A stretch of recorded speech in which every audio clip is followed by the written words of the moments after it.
हाय Gary.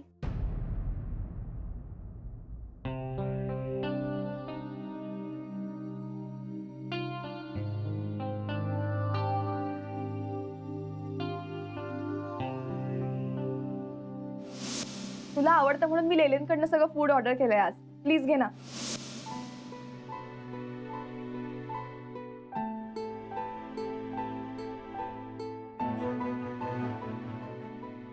Shanaya माझ्याशी इतकी वाईट वागली तरी तिची का आठवण येते मला? माझ्या डोक्यातून शनाया जातच नाहीये.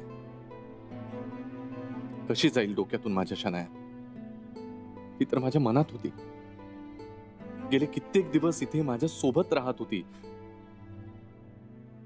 तिच्या अवखळ वागण्यानं बडबडीनं घर कायम भरलेलं असायचं. मला असं वाटलं होतं की ही साथ जन्मभराची आहे. शनायाच माझी परफेक्ट जोडीदार आहे. पण तो माझा भ्रम होता. शनाया माझ्याशी खोटं वागत होती. तिला आधीच मित्र होता ज्याला भेटायला ती गेली होती माझ्याशी खोटं बोलून. शनायासाठी माझ्या कुटुंबाला दूर केलं, राधिकाला दुखावलं. मला वाटत होतं शनायाचं माझ्यावरच प्रेम आहे, पण नाही, मी विसरलोच होतो. आपल्यापेक्षा वयानं फार लहान असलेली शनाया आपल्यावर प्रेम वगैरे करते. गर्व होता आम्हाला त्या गोष्टीचा. माझा आनंद त्यातच होता, पण कोणाला ठाऊक होता तो आनंद फसवाय म्हणून.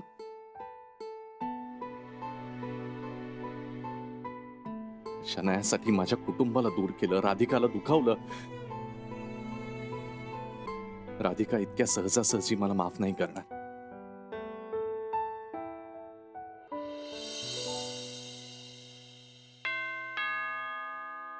आली वाटतं बकुळा. हॅलो, या. साहेब साहेब साहेब काय एवढं ओरडायला काय झालं? नाही, तुम्ही ऑफिसला निघालात ना, ताईने पाठवलंय तुमच्यासाठी खास. काय? बघा तर खरं.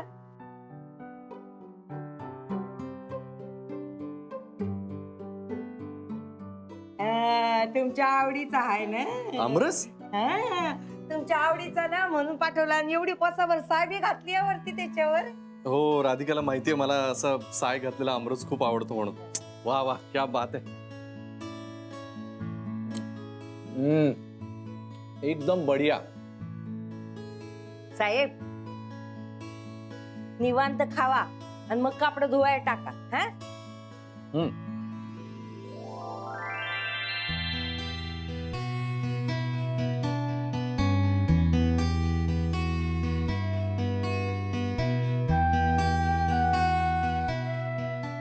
साहेब तुम्ही तर एकदम अथर्ववाणी खायला लागलाय हो आमरस.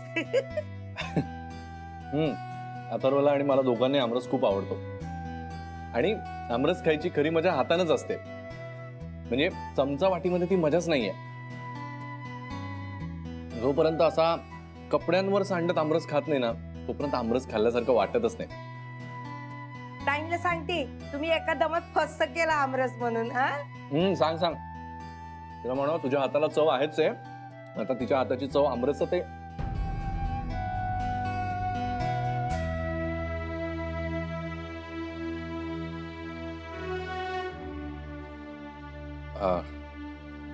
मी आलो कपडे बदलून.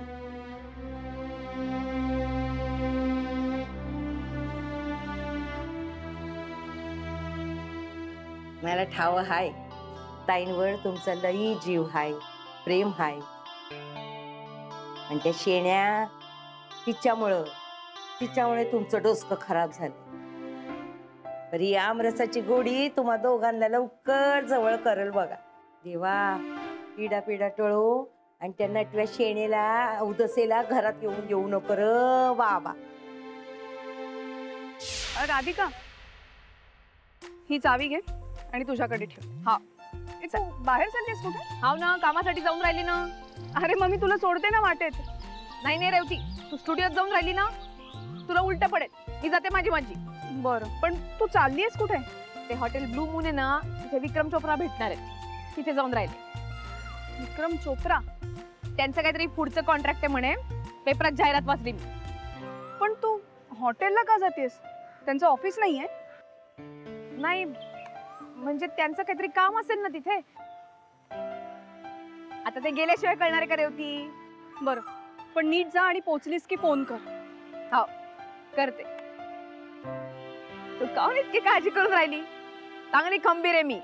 बरं ठीक आहे, बाहेर तर एकत्र जाऊया. चल. विक्रम चोप्रा हे नाव ऐकल्यासारखं वाटतंय. हा तोच विक्रम चोप्रा नाही ना? हा तोच विक्रम चोप्रा आहे जो जो बायकांसोबत सरळ डील करतच नाही. नाव खराब आहे अख्ख्या फूड इंडस्ट्रीत. काय करू मी? राधिकाशी बोलू का? फोनच करतो राधिकाला. नाही नको. मी फोन केला आणि त्याचा चुकीचा अर्थ काढला तिने तर तिला उगीच वाटेल मी तिच्या प्रगतीच्या आड येतोय. नको, जाऊ दे. मी काही न बोललेलंच बरं. हा बस बस बस. दादा किती झाले? 100 रुपये. 100 का?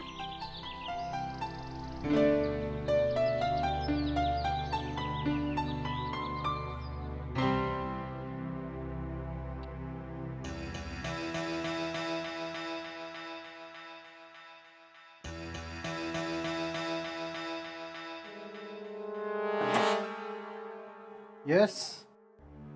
आय एम राधिका सुभेदार.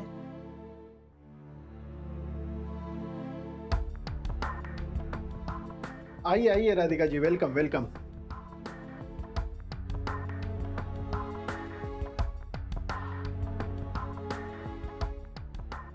Please have a seat.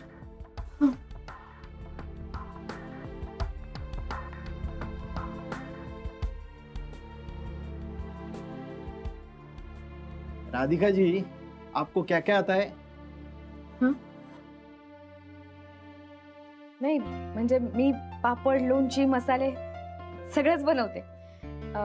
झालंच तर जेवणाची ऑर्डरही पण घेऊ शकते. आणि आता ते नवीन सुरू केलंय कॉन्टिनेंटलचं. इस बारे में नहीं पूछ रहा हूं मैं आपसे. नाही म्हणजे तुम्ही काय बोलून राहिले नाही समजून राहिलं मला. अरे इतना भी नहीं समझती है क्या आप? तुमचं काय काम आहे तेवढं सांगा म्हणजे मी निघते. क्यों भोली क्यों बन रही है इतना? काय करून राहिला तुम्ही? मला जाऊ द्या. ए, हात सोडा. हात सोडा मैं माझा. देता ना तेरे को, हाथ काम छोड़ा। देता है ना मैं. हात सोडा माझा. सोडा. ए,